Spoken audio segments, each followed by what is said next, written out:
देशभर गाजणाऱ्या नीट पेपर फुटी प्रकरणात आता पुण्याचं नाव समोर आलंय आणि या प्रकरणात एक धक्कादायक ट्विस्ट आला आहे। पुण्यातील एका कॉलेजमध्ये प्राध्यापिका असलेल्या मनीषा मांढरे यांना सीबीआयने थेट दिल्लीतून अटक केली आहे।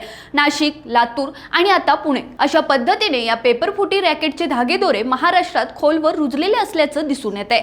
सीबीआयच्या तपासानंतर मनीषा मांढरे या नीट यूजी 2026 परीक्षेच्या प्रक्रियेशी संबंधित होत्या। एनटीए कडून त्यांची तज्ञ म्हणून नियुक्ती करण्यात आली होती। विशेष म्हणजे त्यांना वनस्पतीशास्त्र आणि प्राणीशास्त्र विषयांच्या प्रश्नपत्रिकांपर्यंत थेट ऍक्सेस होता। आता इथूनच सुरू झाला हा सगळा खेळ। तपासात समोर आलेल्या माहितीनुसार एप्रिल महिन्यात पुण्यात काही विद्यार्थ्यांना खाजगी पद्धतीने गोळा करण्यात आलं। हे काम मनीषा वाघमारे यांच्या माध्यमातून करण्यात आल्याचं सांगितलं जात आहे। त्यानंतर पुण्यातील निवासस्थानी विशेष क्लासेस घेण्यात आले आणि या क्लासेसमध्ये काही महत्त्वाचे प्रश्न विद्यार्थ्यांना लिहून घेण्यास सांगण्यात आले। धक्कादायक बाब म्हणजे यातील अनेक प्रश्न थेट 3 मे रोजी झालेल्या नीट परीक्षेत आल्याचा सीबीआयचा दावा आहे।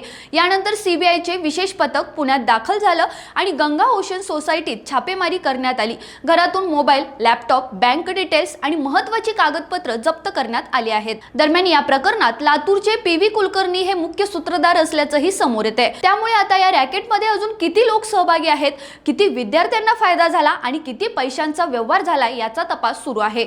सध्या सीबीआय ऍक्शन मोडमध्ये आहे आणि पुढच्या काही दिवसात आणखी मोठे खुलासे होण्याची शक्यता व्यक्त केली जाते।